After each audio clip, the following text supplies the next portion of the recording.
Hi, my name is Zaki, and today I'll be exploring about how the epic poem of Beowulf may have influenced the fantasy world of The Lord of the Rings. First, let's begin with some background about Beowulf and the author of The Lord of the Rings, J.R.R. Tolkien. Beowulf is one of the oldest surviving works of English literature. It's an old English epic poem centered around, surprise, Beowulf, who is a warrior said to possess the strength of 30 men. Over time, he became both a celebrated monster slayer and the noble king of the Geats. Now, how does this ancient story connect with The Lord of the Rings? The link is with Tolkien himself.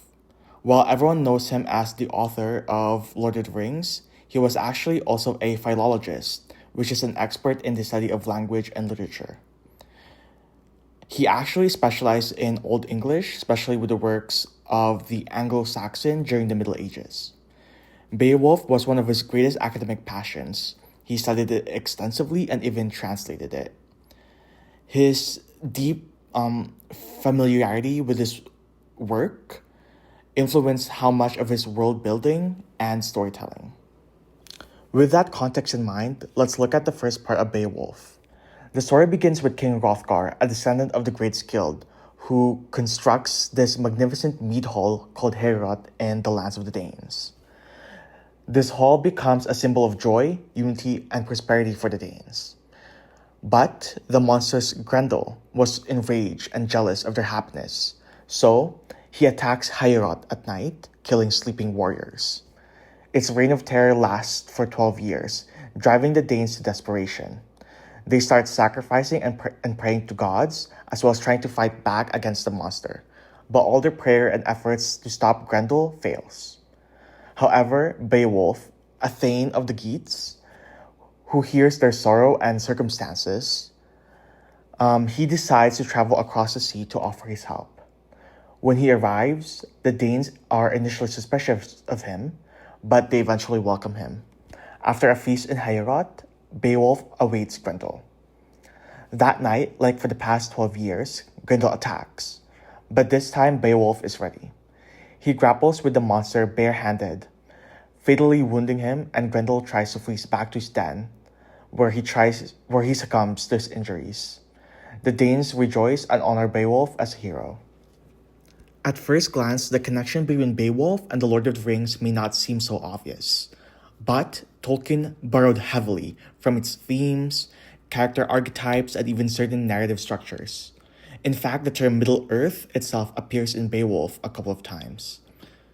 Today, I'll focus on a few key similarities between Beowulf and the moments in Lord of the Rings, particularly in the scenes where Aragorn, Gimli, and Legolas encounters the Riders of Rohan, and later they arrive with Gandalf at the Golden Hall to confront Saruman's influence on the King Theoden. First, I want to talk about the parallel narrative structures between Beowulf and Lord of the Rings. In both of these stories, we see heroes arriving from another land to confront a looming evil threatening a king and his people in this great hall. In Beowulf, the hero travels to aid King Hrothgar by battling Grendel, who has terrorized him and his people in the Hall of Heorot. Similarly, in The Lords of the Rings, Aragorn, Legolas, and Gimli traveled the kingdom of Rohan to help free King Theoden from the corrupting influence of Wormtongue and Saruman in the Golden Hall. Even the arrival scenes follow a similar structure. In Beowulf, when the hero lands in Denmark, he and his men are approached by a watchman. Though they're initially suspicious, the Coast Guard are impressed by their noble attire and demeanor, and grants him passage to Heorot. In The Lord of the Rings, Aragorn, Gimli, and Legolas are approached by Eomer and the Riders of Rohan. They are questioned, especially because the riders are struck by the unusual alliance between a man, an elf, and a dwarf. But ultimately, they are trusted. Eomer explains their grim situation regarding King Theoden, shares that the orcs were destroyed and burned in a fire, presumably with their victims, which may have included who they were searching for. Afterwards, the Riders of Rohan lend them horses and bid them farewell, similar to how the Coast Guard led them to Heorot. Later, both stories feature a pivotal moment in royal halls. In Beowulf, the hero promises to face Gandrel without weapons, matching the monster's own methods, in the Grand Mead Hall of Heorot. There he defeats Grendel with brute strength and bare hands, staying true to his words. In The Lord of the Rings, the confrontation in the Golden Hall is somewhat similar but more magical. Gandalf, once Gandalf the Grey, returns as Gandalf the White, reclaiming the title that Saruman once held. He uses his power to expose and defeat Wormtongue's manipulation and break Saruman's spell over King Theoden. Here, Gandalf defeats evil with the same tools as the villain used, just as Beowulf used Grendel's own methods against him. Now let's look at some character parallels. Beowulf's heroism can be seen in both Aragorn and Gandalf. Beowulf is the Prince of the Geats, son of Ectegau, and his uncle is King of the Geats, King Hygelac. Like Beowulf, Aragorn comes from a noble lineage. He is the heir of Isildur. Technically, he is a part of multiple noble lineages, but I digress. In their respective stories, both goes on a journey across distant lands. They face darkness and earns their respective kingship through their action and virtue, and not just birthright alone.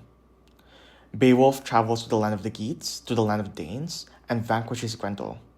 He goes back to his land and after some time is chosen by his people to become king. Similarly, Aragorn is heir of Isildur, and he travels far fighting the forces of Sauron. And after the defeat of Sauron, he becomes king of Gondor and Arnor. Gandalf, on the other hand, mirrors Beowulf's bravery in confronting evil with its own weapons. Beowulf attacked Grendel with his own hands as Grendel used no weapons. Gandalf enters the Golden Hall and uses magic, the same power that Saruman abused, to overcome darkness and restore the rightful king. In this way, he too echoes Beowulf's method of conquering Grendel without the advantage or deception. As mentioned, Gandalf reveals that he is now Gandalf the White, the same title that Saruman had before aligning with Sauron. Now in this scene, Gandalf is literally using the same magical powers and holding the same title that Saruman used to have, and defeating him with it, which parallels with how Beowulf used the same tools, or the lack thereof, in battling Grendel. King Hrothgar is parallel with King Theoden. Both come from their respective kingdom and the royal halls. Both seek to be free from the forces of evil that has been tormenting them and their people. King Hrothgar had Grendel, and King Theoden had Saruman and Wormtongue. Of course, this means that Saruman and Wormtongue, much like Grendel, are embodiments of envy, corruption, and destruction, and they are both defeated by heroes who embody wisdom, courage, and righteousness in the royal halls. Another interesting character parallel is between Queen Wealhtheow and Éowyn. Both of them are noble women who show strength in their own respective stories.